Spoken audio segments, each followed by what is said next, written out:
Hot air ballooning, blimps, and the great rigid airships called dirigibles have been a fascinating part of American history.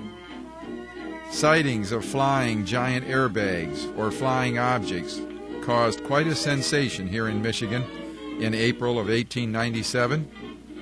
There were reported sightings on April 11th of an airship in flight at Niles, Michigan, at Benton Harbor, in Kalamazoo. Then they tried a small steam engine to turn a propeller. But now we're getting ahead of our story on ballooning.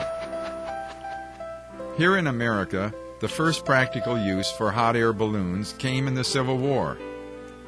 Until that time, if you wanted to spy on the enemy, you needed a long ladder, or you might build an observation platform in the highest tree.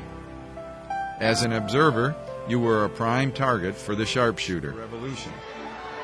They wanted to be entertained, and now ballooning becomes an attraction. P.T. Barnum made use of the big balloons in the 1870s at the Hippodrome in New York City. There the balloonists were featured attractions. Here in Michigan, the balloonist would take his flying platform to county fairs and village festivals.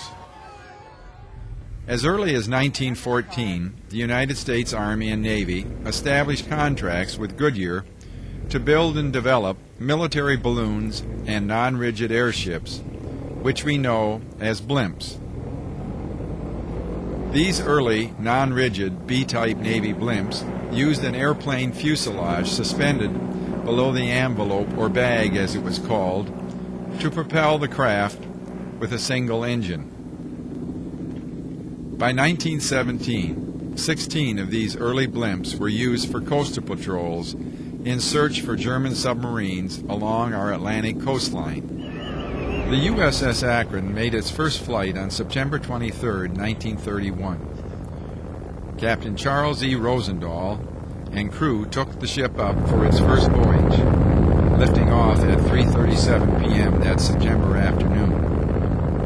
She would experience 10 test flights totaling 111 hours before taking the 13-hour flight to Lakehurst on October 22nd, where she was commissioned as a naval vessel and berthed with the Los Angeles.